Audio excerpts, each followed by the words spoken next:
Welcome to our Master Gardeners of Nevada County workshop on functional irrigation. This is part 2. Part 1 was recorded and is online on YouTube linked at our website. And today we'll have part 2 with our presenter, Lisa Moody. My name is Lisa Moody. I've been a Nevada County Master Gardener since 2019, but I've gardened in the foothills for 32 years and actually gardened my whole life, and I'm still learning every day. So today I hope to inspire you to invest time and to install or improve your irrigation system and demystify the whole process. Our droughts have become a greater concern every year, and here we go again. I hope to encourage you to go to zero water waste in your garden. And as Master Gardeners, just like Sylvia said, we're here to help you. Okay, let's move along.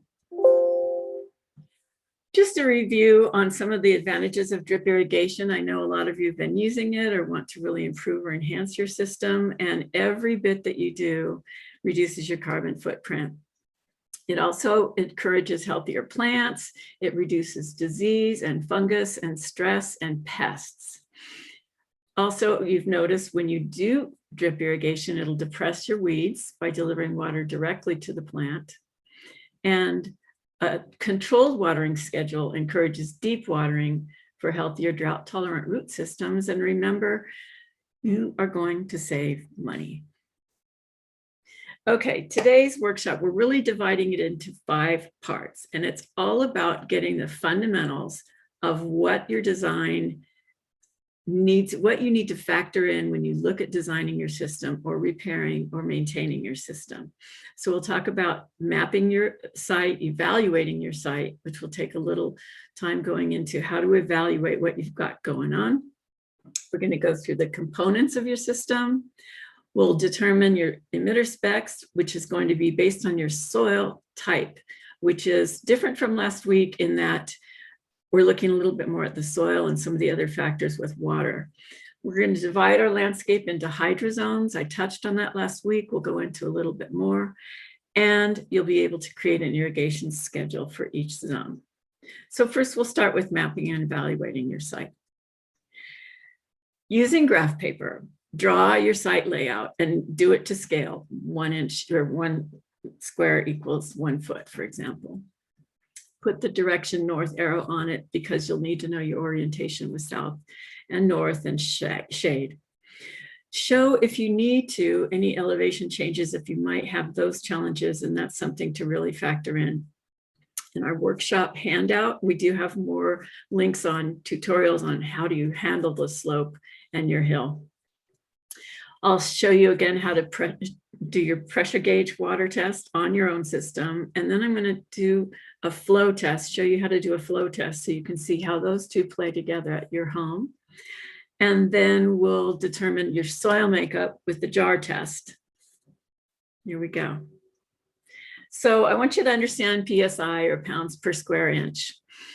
It is how much pressure your water will be coming from either your city municipal water, your Nevada Irrigation District canal, which we have the canals throughout the entire foothill system, or lovely foothill environment. And then also a lot of you might be on wells. So you really need to know what your pressure is to say, how much pressure can I push this water out into my system? So this picture here of the pressure gauge is talking about hooking up your gauge right to the end of your hose bib. Turn off all the rest of the water on your property so there's no other water draining that pressure. You attach it to your hose bib, you turn your water on full blast, and then you simply read the dial. It's low tech.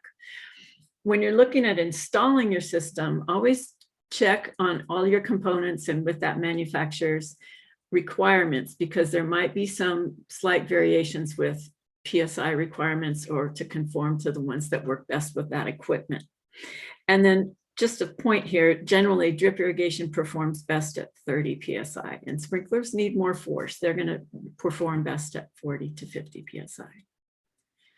Okay, I just want to share to you and help explain the difference between pounds per square inch, PSI, and the flow, your water flow. So pressure is typically measured in PSI, and it determines your water's ability to perform on a certain amount of water at a certain point in time. Flow is measured differently than PSI. Flow is measured by gallons per hour or gallons per minute. So at that specific pressure, how much can I create for a gallon per hour or a gallon per minute? And it is different because it talks about the water's ability to continuously perform whatever task you have. So whatever you've told that station to run, you need to understand what the flow is as well as the PSI. And I'll show you how to do that.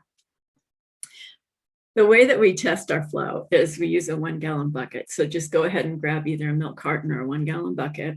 And you're going to time with the stopwatch, you're going to time how far with the full hose bib open, how fast it fills that gallon. So my example on the screen, if you can see your chart there on the slide, if it took 20 seconds to fill that gallon, that would be 1/3 of a minute. So that equals 3 gallons per minute. If it took you 15 seconds to fill that gallon, that would be 1/4 of a minute, and that's 4 GPM. These are all gallons per minute. And you can see on the chart, if it went all the way down to 10 seconds to fill the 1 gallon, you're having 60 GPM, 10 into 60. You'll need to convert your gallons per minute into your gallons per hour. And that's because your whole entire drip system is set to calibrate at gallons per minute. So if you take and you know your gallons per hour, which is 3 GPM, for example, then you multiply that by 60 minutes, and there you have your gallons per minute. Again, all this is on our website and on our handout, and our lectures are recorded, so you can go back and pause and fast forward. Okay, I mentioned this last week. I just want to bring it home again. With your tubing lengths, your tubing out in your installation, 1/4 inch tubing can run out to 30 feet with 30 gallons per hour. 1/2 inch tubing can run out 200 feet with 200 GPH. And 3/4 inch tubing can run all the way out, that's a larger tube, can run all the way out to 480 feet and maintain its 480 GP hour.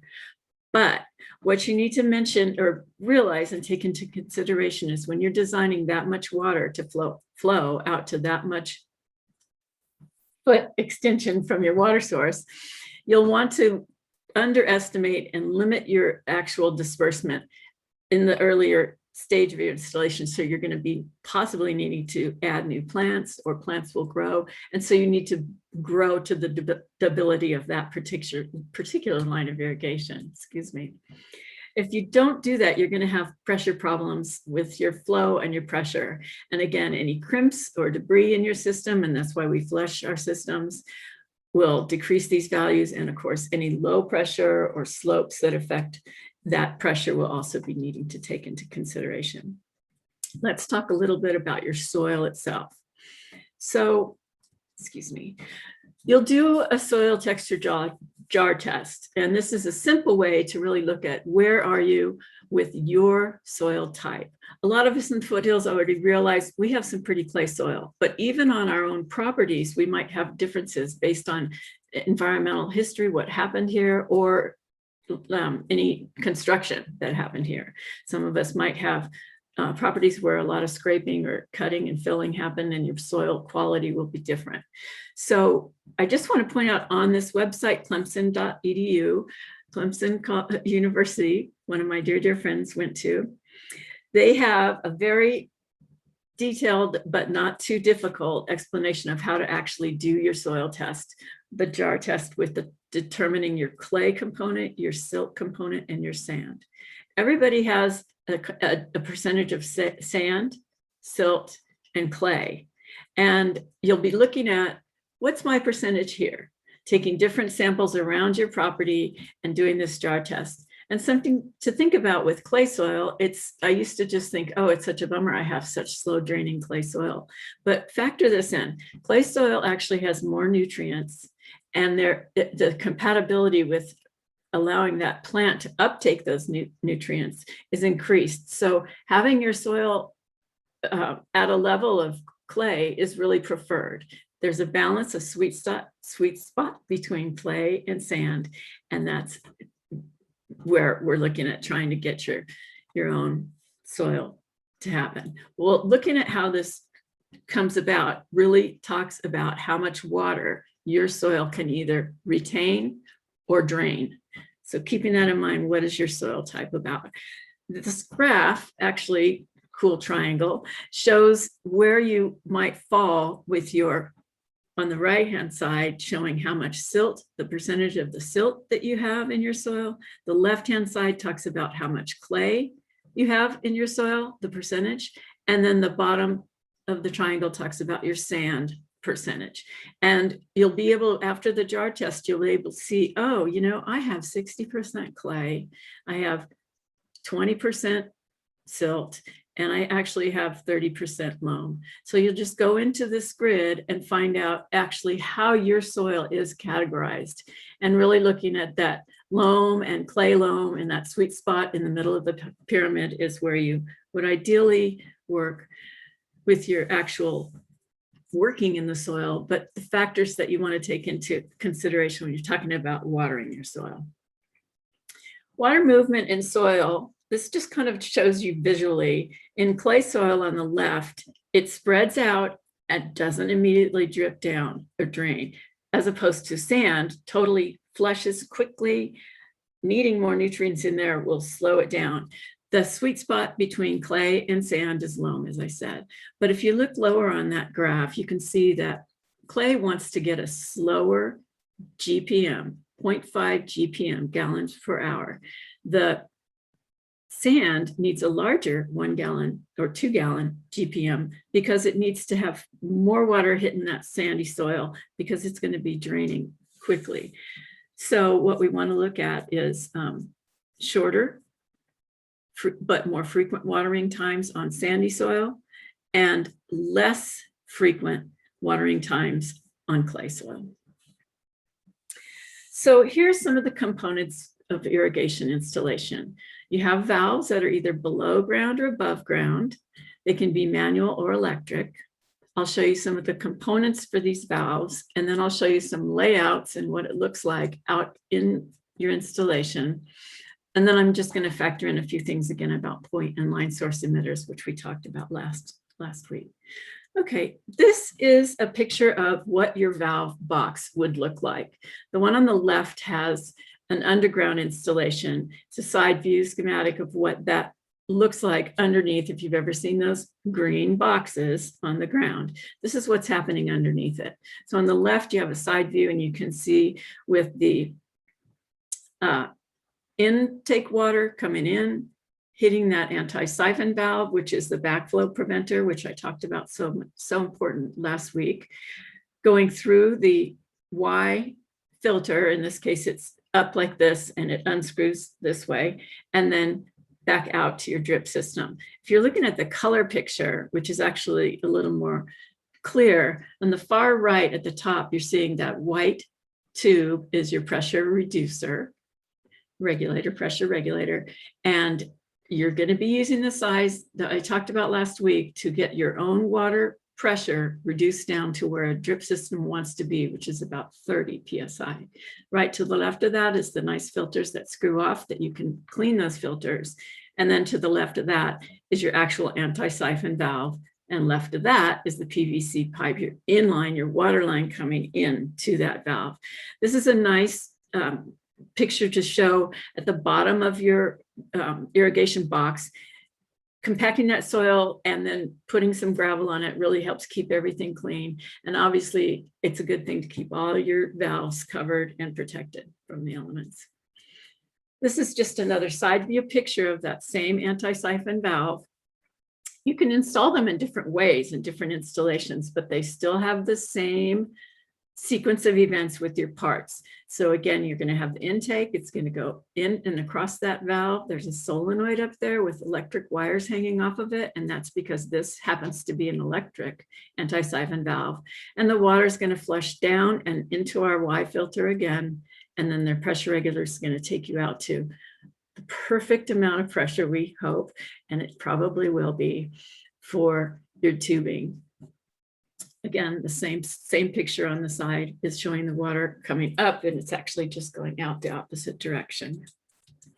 Okay, this is just a little bit of an idea on some of the components of your anti-siphon valve. This very top black portion is the solenoid, and I want to just point out that different brands have different things, but they're a way to turn them on and off manually. If you're running your system for the first time of year, you're out there checking station 5, hopefully you have your best friend there at the control unit turning it on manually, or just standing right there at the valve and turning it on and off. And then you go and you check all of your emitters or all of your shrubblers, whatever you have going on out there, and make sure everybody's happy. So you do have the opportunity to turn these valves off and on manually while you're testing the system. Okay, that looks like what needs to be covered on that slide.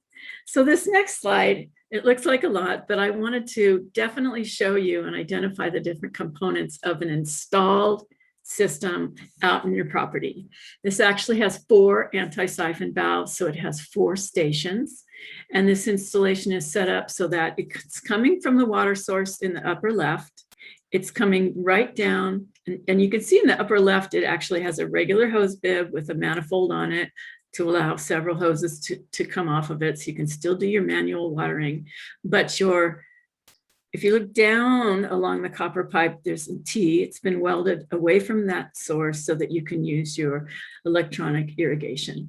And some of these components, and this is why I wanted to show you, just so you're aware of this when you go to the plumbing supply, is these PVC joints come in elbows, T's, straights. Some of them are threaded and some of them are not threaded. One of the things to consider is if you're using a threaded coupler, it will have a tighter seal, and if you have weird water pressure issues, it would probably be advised to use the threaded fitting.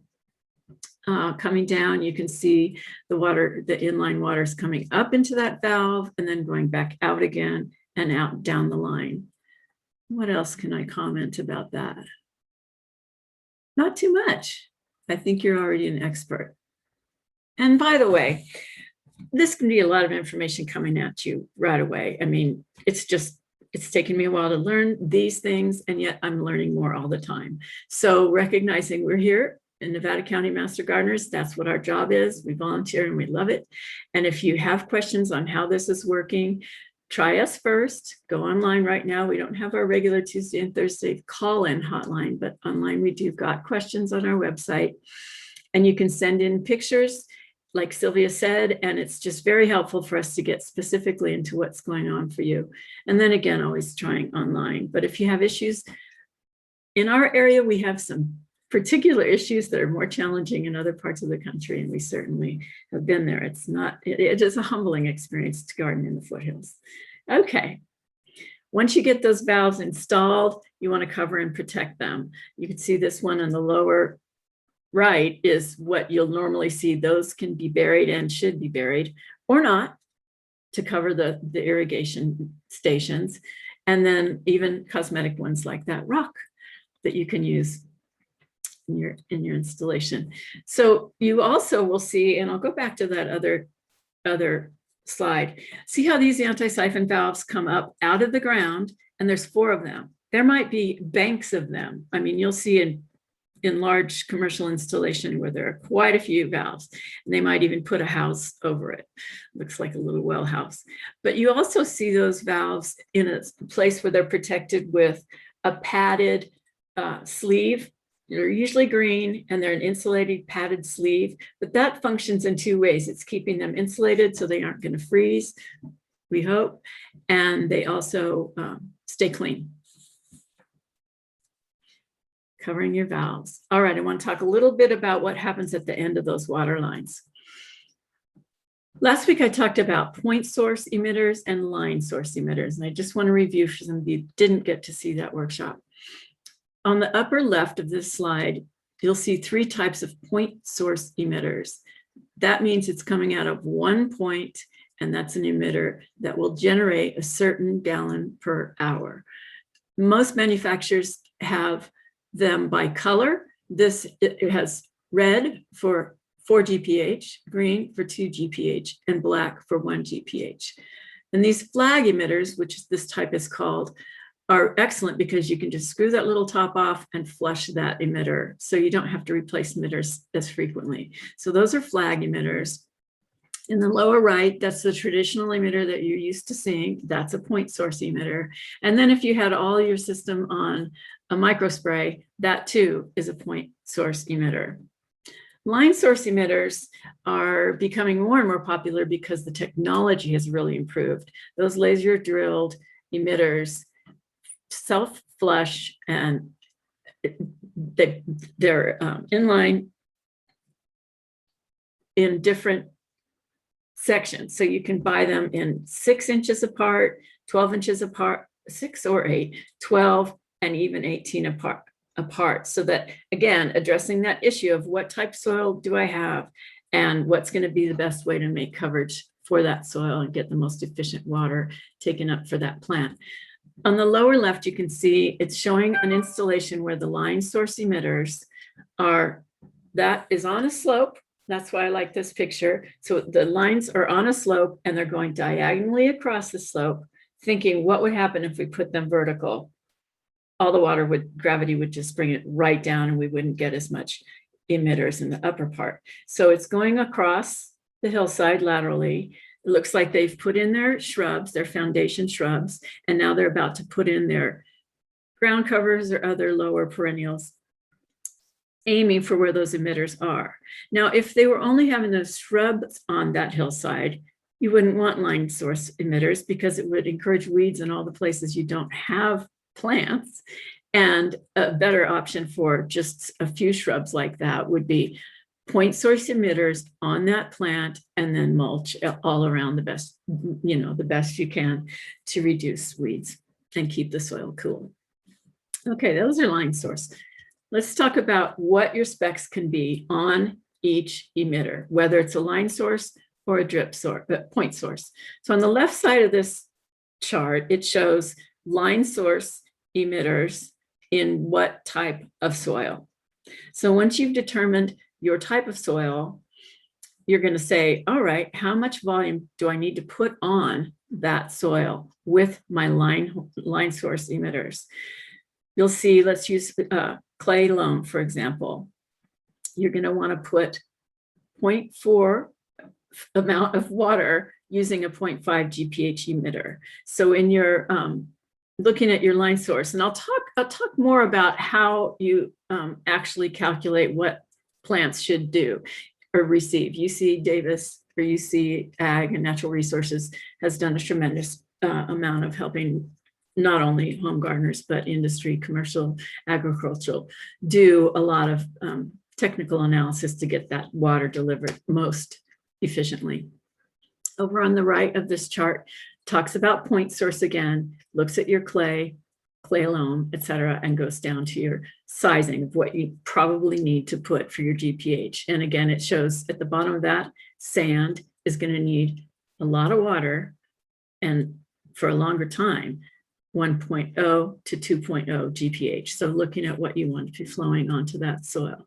So they will need, these numbers will need to be adjusted for steep slopes and the spacing of how far apart you have your emitters on that line source. And then just keeping in mind too, most manufacturers have online tools to help you calculate that. But remembering mostly clay soil requires a lower GPH and sandy soil requires a higher GPH. Okay, let's talk about hydrozones. Need a sip of water. Take in that word. Okay. Hydrozones are plants on a zone that have similar water needs. That's the simplest way to understand it. We'll look at fine tuning that, but basically it says, I want to group all these plants on one zone or one hose that will run for the same amount of time, the same frequency, the same volume. So what your brilliant usage of water will be and keeping your plants healthier, less stressed, more disease resistant, more pest resistant is not overwatering and not underwatering. And doing that within one zone says, I want my begonias, my hydrangeas, I want my heavy water loving plants on one, And then over here in the more chaparral type area of my yard, I want my yarrow and my lavender and my more drought tolerant, low volume water need plants on another zone. So just understanding that. We're going to look at the WUCALS website. I've shot some screenshots of the WUCALS website, which stands for Water Use Classification of Landscape Species. It's developed by UCANR. WUCALS is what it's called. And you'll notice more nurseries now will have on their ID tags the WUCALS information as it's categorized as a low, medium, high, and high water usage. So that'll help you when you're in the nursery loving on a certain plant and you'll say, oh no, it won't work out because it's going to be right next to these begonias. All right, so the WUCAL, when you get in to use your search function, the regions of our state are broken into different ones, and we are in region 2, which it will say Central Valley, but you're going to put region 2, and that brings us into Grass Valley. I know it seems counterintuitive, but trust me, we need to be in region 2. I put the website here of how to reach WUCAL's website. It's in UCANR, and it also all of these links are on our website.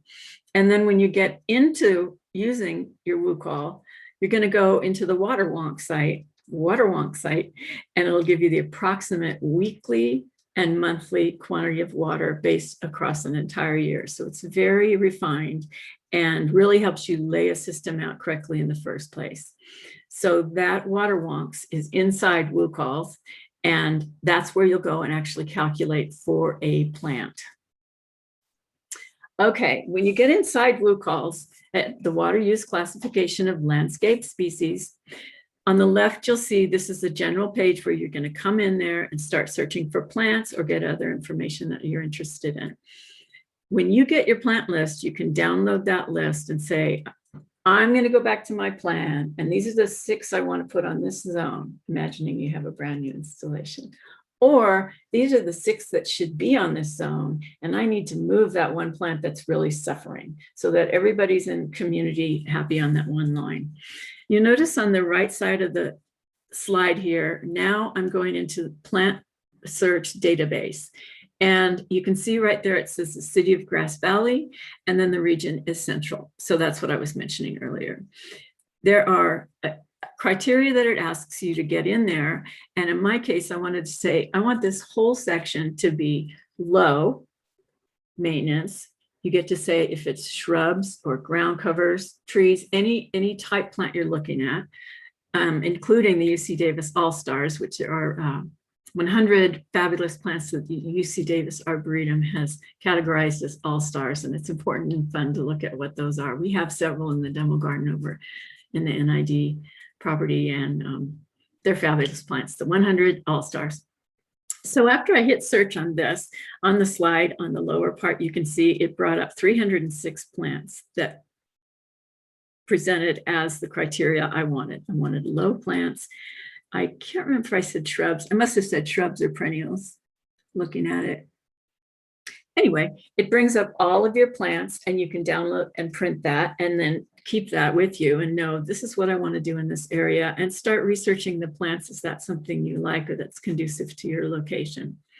So once you're in WUCALS, you can go then further into WaterWonks, and WaterWonk helps you determine the quantity of water on that particular plant. So looking on the left, again, it's a search tool just like WUCALS. You're going to grab your city, which is going to be Grass Valley, Nevada City, anywhere in our central area, region 2, it'll come in to all of our points. Now the region 2 actually starts in Central Valley and comes up. So as you get further up in elevation, you'll have to factor that in, recognizing you have changes there, knowing what your precipitation differences you have in that at your home, your microclimate compared to Grass Valley elevation at 2,400. You are allowed to look at the entire year. And in this case, I searched for how often should this be watered, how much in June, a week in June. The next thing you go down to, you say, I want all my low water plants that I can plant here. And then it asks you the width of that particular shrub or bush. Just say, I know water volume I need to put here. It calculates for you that, for example, this yarrow, which is the California native yarrow, needs 0.08 gallons per week in June. Now, these are strong estimates, but of course we have to factor in all of the natural precipits that's going on, rain, anything else that's happening, extreme heat, you're going to want to monitor that. But these are really good foundation numbers when you're setting up your system in the first place. All right, I want to talk about a few considerations with hydrozones. When you look at, like I said, one hydrozone is going to have its own valve, and that your times can be adjusted for that particular valve, giving you control. And you know, those electronic timers that I'm talking about have they have 4 stations, 6 stations, 9 stations, 12, 18. My brother had banks of, I think, 4 banks of 18 for his 4-acre property. Maybe less, I can't remember, but I remember talking to him about maintaining that, and he learned a lot. So that on-the-job training, which we get. All right, so your plants that have different water requirements should not be on the same hydrozone. And again, if you're not familiar with what these might be going on, WUCALs and Water Wonk will help you. Here's something else to consider. On large projects, on large acreage, you might have different soil types within that acreage. And so you want to make sure that you accommodate that. I have one spot in my yard that's very low, and water just goes right there, and I have almost no drainage there. So I have no irrigation there, and I'm working to get that to have better. I'm thinking about putting in a French drain to get that water moved out. You want to never combine your high impact spray heads with drip irrigation. Those rotors pull out different pressure, different flow. And so you leave, when you're done, you'll have some that will either have dry or 2 wet spots because they're not delivering it at the same rate and flow. If you turn off the water after using the rotors and heads, you'll get an area where rotors will only get half as much water as they need. One thing I just really want to press upon you as being an foothill gardener now, Sierra Foothill Gardening, is we have all of our gorgeous California native oaks, and they do not require irrigation. They have survived thousands of years, and if we overwater them, they will kill the plants. So in this picture, I want to show you there's lawn that was planted. This looks like an apartment complex, and they probably are just using sprinklers, which is appropriate for turf and lawn, but it is accidentally watering that tree. And over time, that tree will die. So factor in, if you were to look at this installation, what would you do differently? The drip line of that tree is where the roots are. We all know that. The size of the tree and how wide it goes, that's our drip line. So looking at how to improve this, if the tree's suffering, which you're hopefully paying attention to in the beginning, you're removing all the irrigation underneath the tree, and then change your irrigation on that other turf, or change the turf to more drought tolerant landscaping. So there are some plants that will grow happily underneath oaks. And I know a lot of us do have oaks on our property, and there are mighty fine lists of which plants you can grow underneath oaks. A couple of them right now is the yarrow I just showed you. Daffodils do beautifully. A lot of deer resistant, compatible to oaks, low moisture plants will do fine, and there are lists on our website. This is the scheduling box that I was talking about. And now we're going to look at effective irrigation schedules for your plant health. This looks like it's a 6-valve, 9-valve system. I can't quite see it enough, but with that dial, and it's very easy to program. It's on the inside of that box cover, the instructions. But again, going online to that manufacturer's website, they probably have nice videos and manuals to everything. You're going to want to look at, again, I know that yarrow is going to need 0.08 on that particular zone. You're going to say, I want that particular zone to run every 3rd day, 5 minutes, and then repeat that cycle 3 times. You'll be able to do that with your timer. And if you notice you have runoff happening going onto your hardscape, you'll say, okay, wait, I need to split those cycles into smaller, shorter, and run different. So really paying attention to waste and water runoff. There are a lot of monitors, rain gauges and weather monitors that will detect super high heat and they'll adjust. Smart controllers are so awesome now. They've come such a long way in the last 10 years. You can even control them from your smartphone. Bluetooth, turn on, which is like overkill, but turn on a valve out there with Bluetooth. There's a lot of cool, smart irrigation stuff. You want to check your system regularly for broken lines, wilted plants, plants that are getting too much water. The one thing I mentioned earlier when I showed the picture of those valves in a line and I said using threaded couplers, the reason threaded couplers are going to resist high pressure fluctuations, and you'll have the same thing with your tubing if you have too much pressure slamming into that poly tubing, it might pop emitters off. And so be sure to keep that pressure smooth. And if you are having emitters pop off, that could be one of the problems, or maybe your dog pulled it off. Remembering too, when you have new plantings and you're putting them on or in an existing line, you'll need to probably watch it closely and hand water that one until it becomes established. And for a lot of our plants, it's, even if they're drought tolerant, it can be 1 to 2 years before they become established. So watching them closely, they're going to need more water in that first year or two. Here we go. We're going to look at some of the considerations for functional. We love the way that this workshop is called functional irrigation. So looking at this particular picture, we've got tubing running laterally on that contour of the slope. The slope has stairs. You can see it's a slope. And what's wrong with this picture is that black tubing coming down the slope makes a turn and goes back up the slope. So it's coming down, reach that first shrub on the lower left, and then it curves back up to reach the other shrubs. Well, what's going to happen? You're going to lose pressure because of that elevation change. So a better solution for this one would have been to stop at the first left shrub, make your turn there, go back laterally across that slope. So you don't have a lower point where water is going to pool.